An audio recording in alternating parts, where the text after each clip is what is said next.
Olá, tudo bem? Que bom que você está aqui hoje novamente. Eu gostaria muito de compartilhar com você hoje uma mensagem de esperança que se encontra na Palavra de Deus.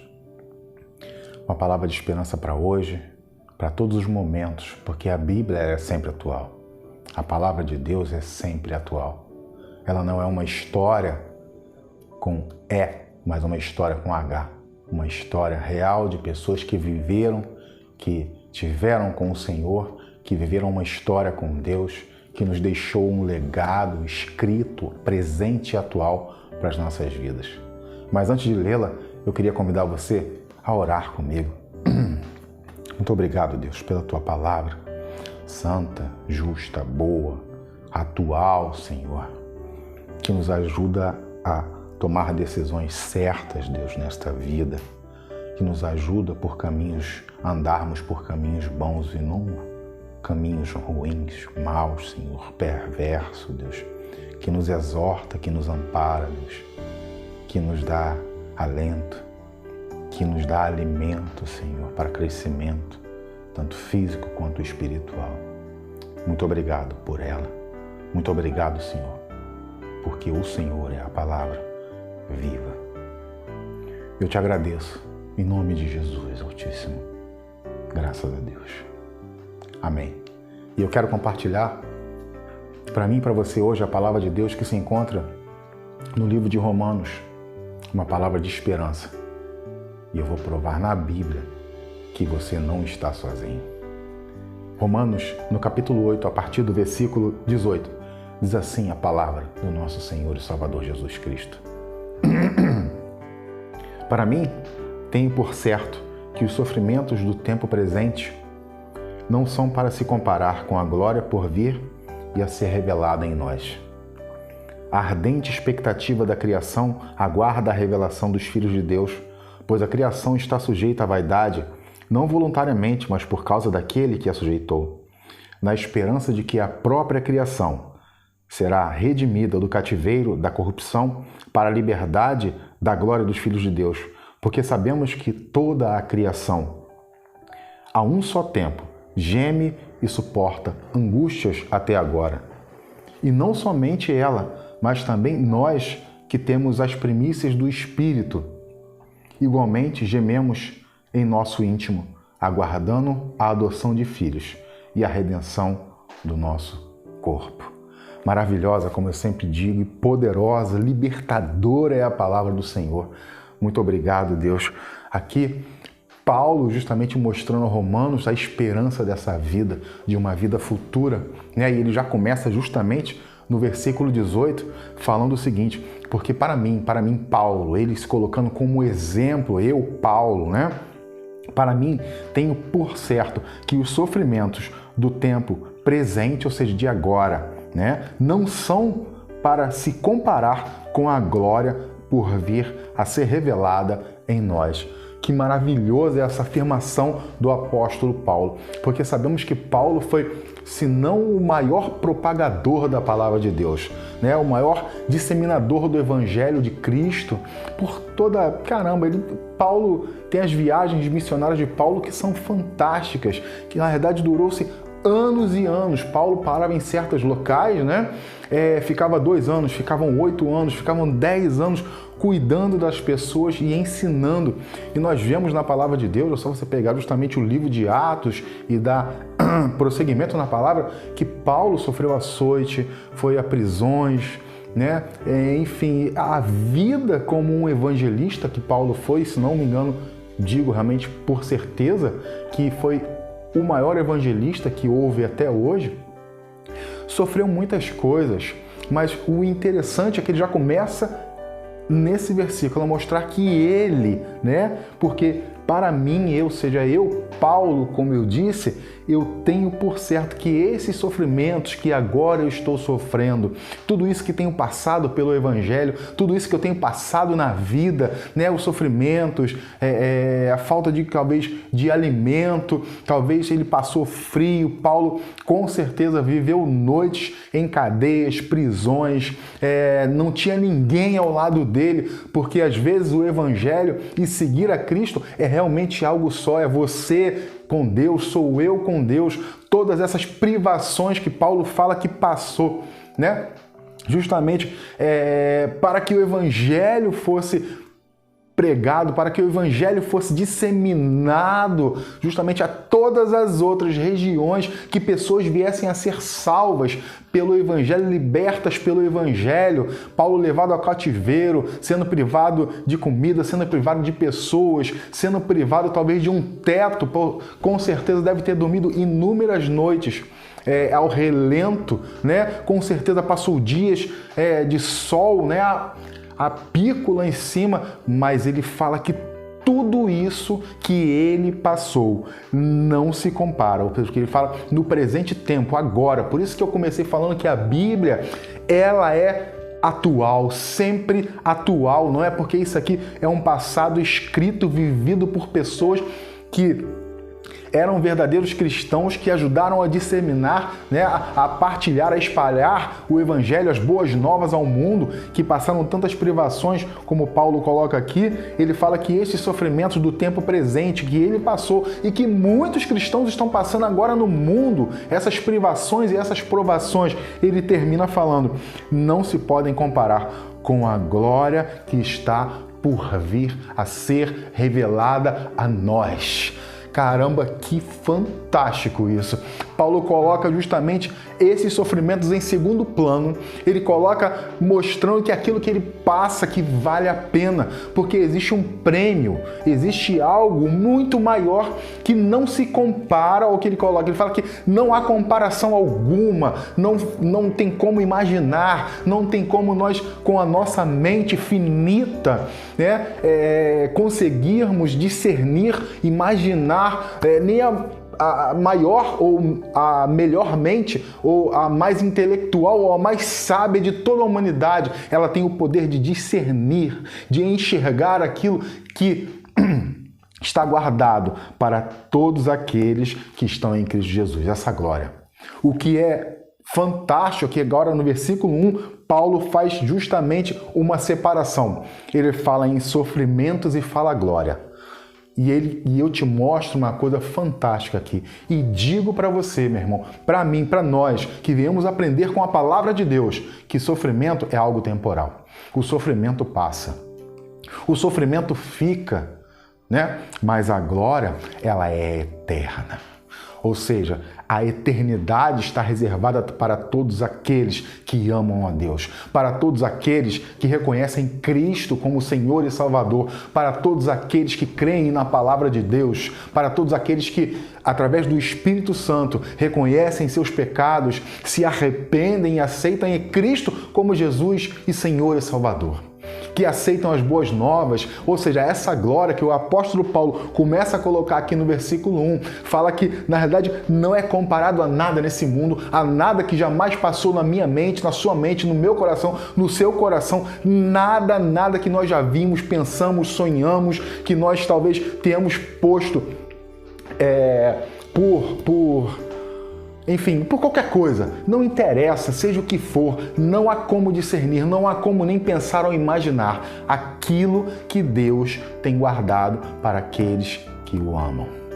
Paulo fala, não importa qual sofrimento eu passei, Paulo, não importa qual sofrimento que eu tenho passado, não importa qual é a privação. Você imagina uma pessoa, se não me engano, no no livro de Atos, né, diz lá que Paulo era preso em cadeias, dessa maneira ele prendia-se a mão dessa forma ele não tinha nem como se mover. Diz o momento que um anjo aparece, né, justamente na prisão, e as cadeias são soltas, caem, né? Ou seja, imagina o Paulo, que essa certeza que ele tinha da liberdade em Cristo, né? Daquilo que todas as cadeias, aquilo que ele passou, os açoites, a fome, né?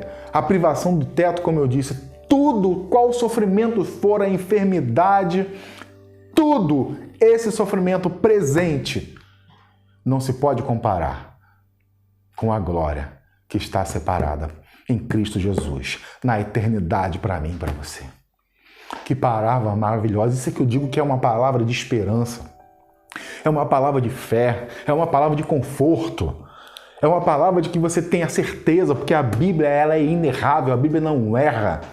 Meu irmão, tem algo preparado para mim e para você, entendeu? Que diz a Bíblia que olhos não viram, e nem ouvidos ouviram e jamais penetrou em coração, ou seja, não é um sentimento, seja qual sentimento for, por melhor que seja, por maior que seja, esse sentimento, essa glória, esse local, ele nunca penetrou em coração humano, nunca, mas está reservado para aqueles que esperam, que aguardam, que amam a Deus.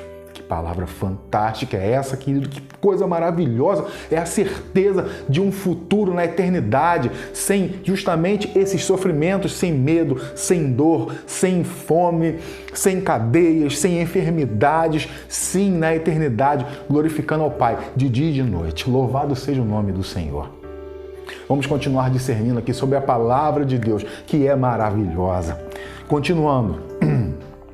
A ardente expectativa da criação aguarda a revelação dos filhos de Deus. Pois a criação está sujeita à vaidade, não voluntariamente, mas por causa daquele que a sujeitou. Na esperança de que a própria criação será redimida do cativeiro da corrupção para a liberdade da glória dos filhos de Deus.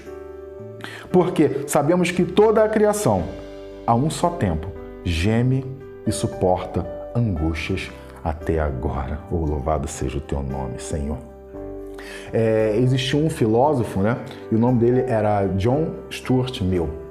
E esse filósofo, uma vez, ele inquiriu a Bíblia, né, a respeito justamente das coisas que aconteciam no mundo, de tanta dor, de tanto sofrimento, e ele justamente fez uma interrogação, uma pergunta sobre a bondade de Deus nisso tudo. E a certo ponto ele chegou e viu assim, pô, será que Deus ele é bom e não é poderoso? Talvez porque, Deus, já que eu quero inquirir sobre a bondade de Deus, talvez Deus seja muito, muito bom, mas na realidade ele não é poderoso para acabar com esse mal que eu vejo diariamente, que assola a humanidade. Ou em determinado momento ele invertia esse pensamento. Ele, vamos fazer o seguinte, eu acho que Deus, na realidade, ele é poderoso para acabar com isso, mas ele não é amoroso bastante. O ponto é que Stuart, ele não entendeu que nesse meio, nessa balança, tinha uma coisa chamada pecado. E que, não que Deus não fosse bom, ele não entendeu isso. Deus é bom demais, o Senhor é bom demais. O ponto é que nós não somos bons. E quanto a isso, nós temos que retornar justamente lá no início da Bíblia, lá no início de Gênesis, lá no livro de Gênesis, quando foi justamente a queda do homem, para nós entendermos como se deu tudo isso, como se deu a queda, o pecado, e de lá para cá, toda a criação ela foi destruída. Na realidade, o pecado não destruiu só o homem, né? A queda do homem, ela foi muito mais além, não foi só uma punição para a serpente, né? Mas também, como nós lemos aqui sobre a criação, ela arrasou, houveram, como eu posso dizer, respingou a própria criação, não só o homem, mas toda a criação sofreu com a queda justamente do Adão, sofreu com a entrada do pecado no mundo. E eu convido você a abrir justamente comigo no livro de Gênesis. Gênesis, no capítulo 3, para nós justamente entendermos isso. No capítulo 3 de Gênesis, lá no versículo 6, diz assim: vendo a mulher que a árvore era boa para se comer e agradável aos olhos, a árvore desejável para dar entendimento, tomou-lhe do fruto e comeu, e deu também ao marido, e ele o comeu. Na realidade, o pecado foi a desobediência, porque o Senhor tinha posto a árvore do conhecimento do bem e do mal e a árvore da vida. E ele falou: de todas as árvores vocês podem comer, menos da árvore do conhecimento do bem e do mal. E eles foram justamente aliciados pela serpente, né? E eles acabaram desobedecendo a Deus, quiseram ser como Deus, ter conhecimento do bem e do mal. E aí vamos discorrer aqui sobre isso, e eles são justamente expulsos do paraíso. Aí é a queda do homem justamente com o pecado, a desobediência da ordem que Deus falou. Ou seja, vocês têm que ser bons, vocês têm que continuar como eu os criei, bons, sem entender o mal. Mas ele não, ele quis ter conhecimento também do mal, do bem e do mal, entendeu o discernimento sobre essas coisas, que ele é aliciado. A própria serpente falou, vocês vão saber, vocês vão ser como Deus. Não, porque Adão estava lá com Eva e eles não existia o mal, né? Era tudo bem, tudo transcorria bem, havia uma eternidade em curso que foi quebrada, tá? A partir do pecado. Continuando, eu quero ler agora o versículo 22 do capítulo 3 de Gênesis. Diz assim, então disse o Senhor Deus, eis que o homem se tornou como um de nós, conhecedores do bem e do mal, para que não estenda a mão e tome também da árvore da vida, e coma e viva eternamente. Ou seja, o pecado, né? A queda, o erro. O interessante é que havia a árvore da vida e a árvore da vida era Cristo, porque só Ele dá a vida. E como nós vimos aqui, a partir do momento da queda, do pecado, o Senhor, o Deus Pai, o Altíssimo, Ele fala, não, retira a árvore da vida. Sabe por quê? Para que eles não vivam eternamente. Porque a vida, ela não compactua com o mal. O Cristo, Ele não compactua com o mal. O Deus não compactua com o mal. Diz a palavra de Deus que Deus é luz e nele não há treva alguma. Ou seja, naquele momento o homem entrou em trevas em si mesmo. A treva, a maldade entrou no coração do homem. E por isso ele teve que ser destituído da eternidade de Deus. Da eternidade que ele vivia. Da eternidade sem pecado. E continuando assim. E o Senhor Deus, por isso, lançou fora do jardim do Éden, e, a fim de lavrar a terra de que fora tomado. E expulso o homem, colocou querubins ao oriente do jardim do Éden, e o refugir de uma espada que se revolvia para guardar o caminho da árvore da vida. Essa é a queda do Adão. Mas voltando, assim se deu a entrada do pecado, a quebra, né, dessa esperança, né, a quebra justamente dessa eternidade, a qual Paulo apontou aqui no versículo 18, que é justamente a glória que está guardada e não há como comparar com os sofrimentos que nós temos hoje. Essa era um pedaço da eternidade que Adão vivia, o chamado tempo da inocência, lá no jardim do Éden. E aí nós lemos agora, em que demos continuidade a partir do versículo 19, uma coisa interessante, que a própria criação, tudo, aves, animais, né? Tudo que rodeia, ou seja, a criação. O Senhor Deus fez os céus e a terra, a criação se entende por tudo. Céus, terra, espaço, lua, sol, né? O grande lumiar, répteis e toda a criação. Ela anseia e geme, porque a criação foi amaldiçoada com o pecado de Adão. Vamos ler então Gênesis a partir do capítulo 3, no versículo 17. Diz assim a palavra do nosso Senhor. E a Adão, ou seja, Deus disse a Adão, visto que atentaste à voz de tua mulher e comeste da árvore da vida que eu te ordenara, não comesses, maldita é a terra por tua causa. Em fadigas obterás dela sustento durante todos os dias da tua vida, e ela produzirá também cardos e abrodes, e tu comerás da erva do campo. No suor do teu rosto comerás o teu pão, até que tornes a terra, porque dela foste formado, porque tu é pós, e ao pó tornará. Ou seja, a criação, né? Ela foi amaldiçoada também com o pecado. E o interessante nisso tudo é que até mesmo, se nós olharmos o livro de Gênesis, a função do homem era diz a Bíblia, que os animais vinham até Adão. Adão era um administrador das coisas aqui na terra que foram criadas. Ou seja, se nós pegarmos aqui o versículo 19, que fala que a ardente expectativa da criação aguarda a revelação dos filhos de Deus, havia essa comunicação, esse vínculo, né, de paz, né, de eternidade entre o homem e a criação, o homem e os animais, porque a Bíblia diz que a função de Adão era, os animais vinham até ele para que ele desse nome. Adão era administrador da terra. E nós vemos agora justamente a quebra, né, disso tudo. Se nós olharmos hoje, interessante, vamos dar um exemplo aqui, por exemplo, se nós formos a um mato, a uma floresta, e chegarmos bem devagar, nós vamos ver as árvores, pássaros, os animais da natureza, tudo bem. Mas se nós fizermos algo grotesco, os animais saem correndo. Essa paz, esse vínculo, né, de obediência, de administrador, de dominação, né, que o Senhor criou, o Senhor fez aqui, a Bíblia diz que nós dominássemos sobre os animais da terra. Não existe mais esse domínio, não existe mais essa comunicação, porque o pecado amaldiçoou, o pecado quebrou isso.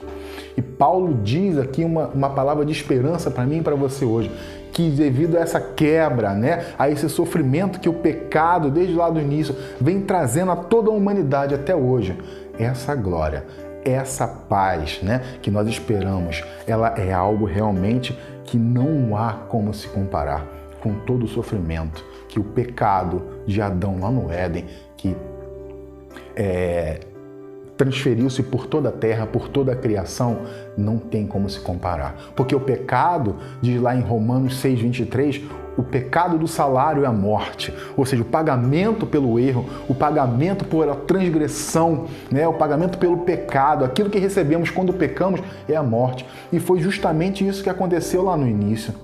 Adão pecou, veio a maldição da morte sobre a humanidade, né? Houve uma quebra, né, entre a presença de Deus com o homem, aquele vínculo total que havia. Por quê? Porque a morte entrou e aí o Senhor vai lá, tira a árvore da vida para que Adão não viesse tocá-la, comê-la, se apresentar a ela e ele vivesse eternamente, porque não há eternidade com o pecado, né? Não há Cristo, não compactua, não tem como haver esse vínculo de Cristo com o pecado. Há sim o vínculo do Cristo aniquilando o pecado.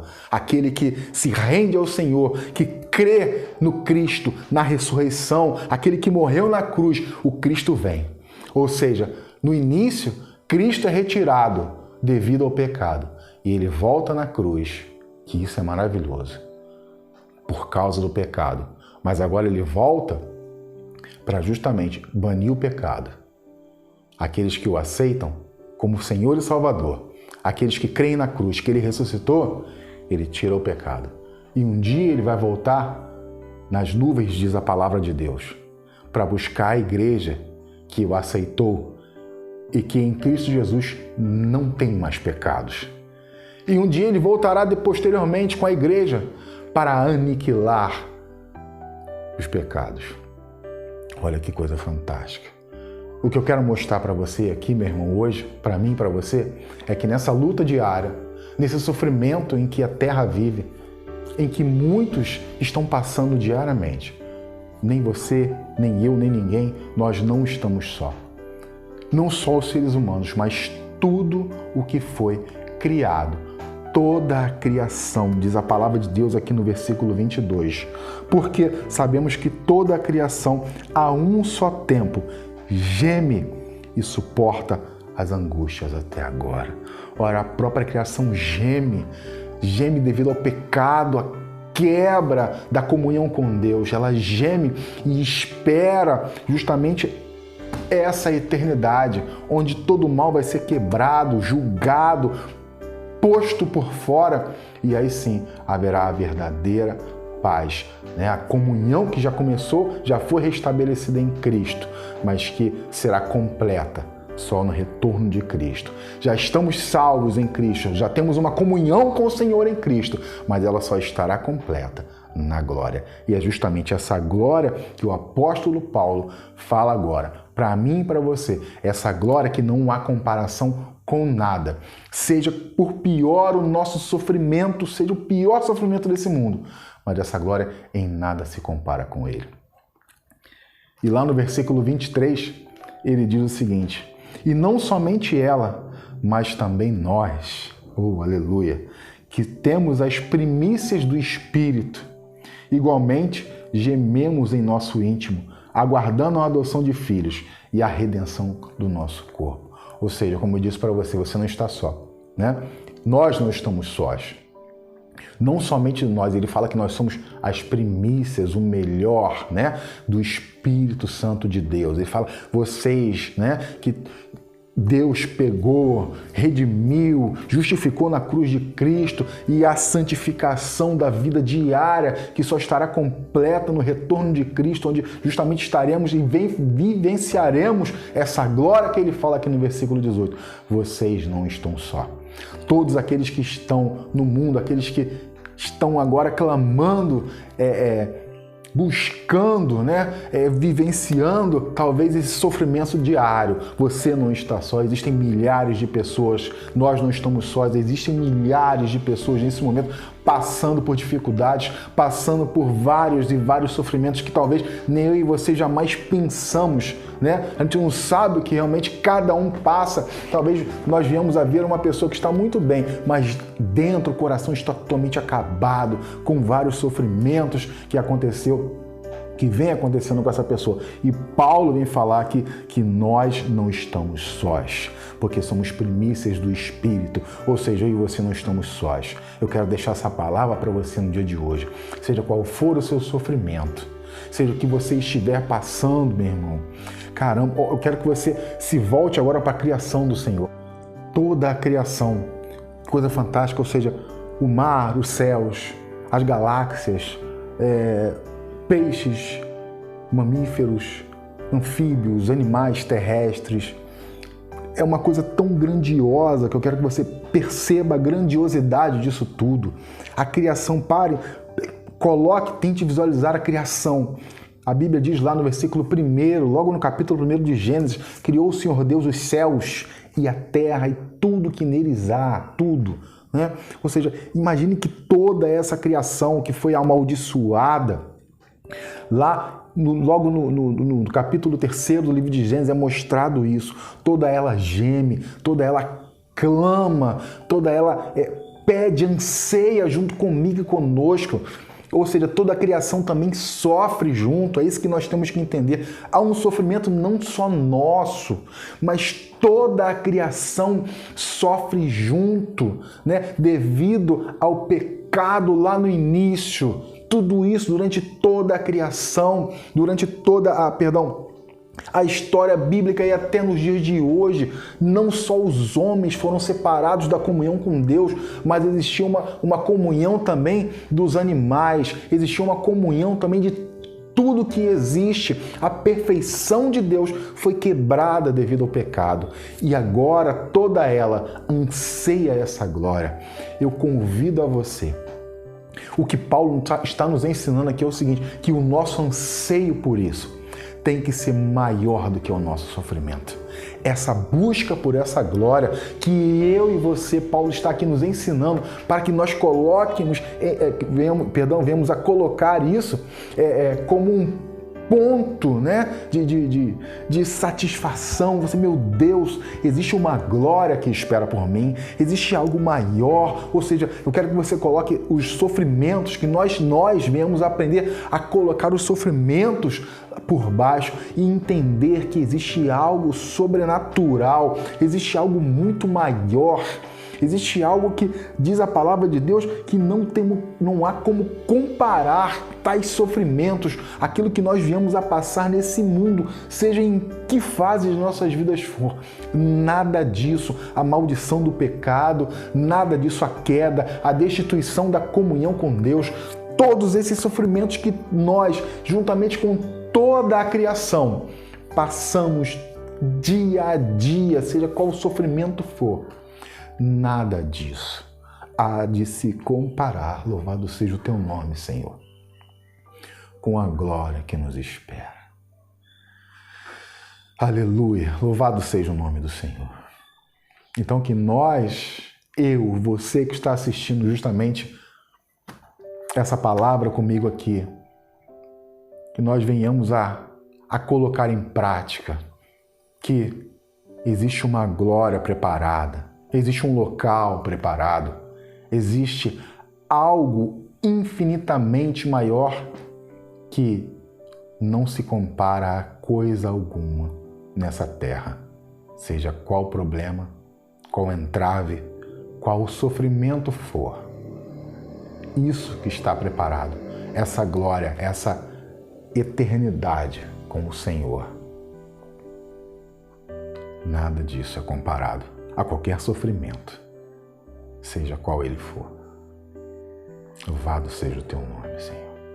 E eu venho convidar você novamente a exercer essa fé e tomar essa esperança para o seu coração. Tenha essa firme fé, essa esperança guardada no peito, no coração a cada dia, que existe uma glória, que a partir de hoje, seja qual problema aparecer em nossas vidas, nós tenhamos o discernimento e venhamos a agir como adultos espiritualmente. E quando aparecer qualquer problema, nós olhamos para ele e mentalmente nós venhamos a exercer isso. Falar, nada disso é comparado à glória que o Senhor tem preparado para mim. Aleluia. Eu convido a você a ter essa esperança. Guarde essa esperança no seu coração. Guarde essa palavra no seu coração e exerça ela durante toda a sua vida, durante toda a nossa vida. Porque existe uma esperança preparada, existe algo preparado, né? Existe uma coisa, um lugar, algo muito maior do que qualquer coisa nessa terra, incomparável a qualquer coisa aqui. E essa palavra que eu tenho para mim e para você no dia de hoje, que ela seja um alento no seu coração, que ela seja uma esperança na sua aflição, que ela venha te encorajar nos dias difíceis, pois, como disse, seja qual dificuldade for, coloque diante dessa dificuldade a certeza de que existe uma glória, uma eternidade preparada para mim e para você, incomparável com o que passamos, vivenciamos, ou no passado ou no presente, aqui nesta terra. Que Deus abençoe você, que o Senhor te dê essa paz que essa palavra nos traz, que ela permaneça no seu coração, de hoje para sempre. Amém.